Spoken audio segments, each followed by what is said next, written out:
আসসালামু আলাইকুম ভিউয়ার্স। নগদ অ্যাকাউন্টের কেওআইসি কিভাবে আপডেট করবেন আজকের ভিডিওতে সেই প্রসেসটা দেখাবো।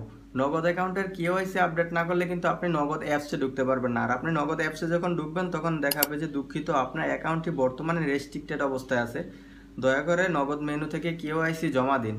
তো এই লেখাটি থাকবে। তো আপনারা এটা কিভাবে সমাধান করবেন, তো চলুন আপনাদেরকে প্রসেসটা দেখিয়ে দিই। সর্বপ্রথম আপনারা যেটা করবেন, আপনারা নগদে চলে যাবেন, নগদ অ্যাপসটা ইনস্টল করে নিতে হবে।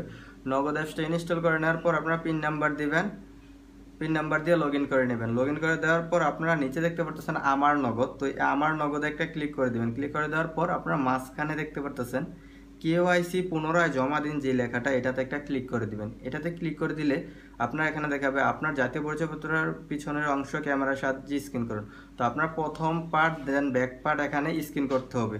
তো অবশ্যই স্পষ্ট জায়গায় আপনারা এখানে আইডি কার্ডটি স্ক্যান করবেন। প্রথম পার্ট স্ক্যান করবেন, তারপর হচ্ছে ব্যাক পার্ট স্ক্যান করবেন।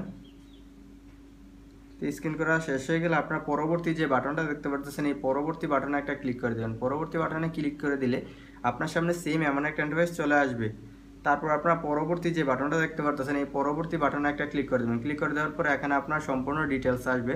তো আপনি পুরুষ দিবেন, তারপর হচ্ছে ব্যক্তিগত, তারপর আপনার ছাত্র, চাকরিজীবী, এই ব্যবসায়িক না গৃহিণী, এগুলো সিলেক্ট করবেন। তারপর মুনাফা গৃহীত অ্যাকাউন্ট কিনা হা বা অথবা না দিতে পারেন। তারপর হচ্ছে পরবর্তী যে বাটনটা দেখতে পারতেছেন, এই পরবর্তী বাটনে একটা ক্লিক করে দিবেন।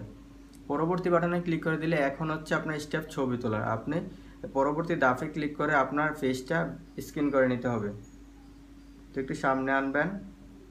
তো ফেসটা স্ক্যান করা হয়ে গেলে পরবর্তী যে বাটনটা দেখতে পাচ্ছেন, পরবর্তী বাটনে ক্লিক করে দেবেন। ক্লিক করে দেওয়ার পর আপনার আবার নিচে দেখতে পাচ্ছেন স্কেপ।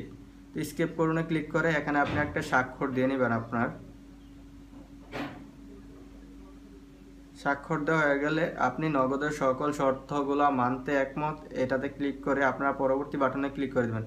পরবর্তী বাটনে ক্লিক করে দিলে আপনার সামনে সেম এমন একটা ইন্টারফেস চলে আসবে। দেন এখানে পরবর্তী যে বাটনটা দেখতে পাচ্ছেন, এটাতে ক্লিক করবেন। তারপর আপনার সামনে সেম এমন একটা ইন্টারফেস চলে আসবে। দেন এখান থেকে আপনার পরবর্তী বাটনে ক্লিক করে দিলে কিন্তু আপনার কেওআইসিটা জমা হয়ে যাবে। তারপর আপনার 24 ঘন্টা পর আপনার মোবাইলে একটা এসএমএস আসবে। এসএমএস এর মাধ্যমে আপনার কেওআইসি জমা হয়ে যাবে। তারপর কিন্তু আপনার নগদ অ্যাকাউন্ট নিরাপদ এবং আপনি নগদ অ্যাকাউন্টে সম্পূর্ণভাবে লেনদেন করতে পারবেন এবং আপনার কেওআইসি আপডেট হয়ে যাবে। আশা করি বুঝতে পারছেন। আজকের ভিডিওটা এই পর্যন্তই। আল্লাহ হাফেজ।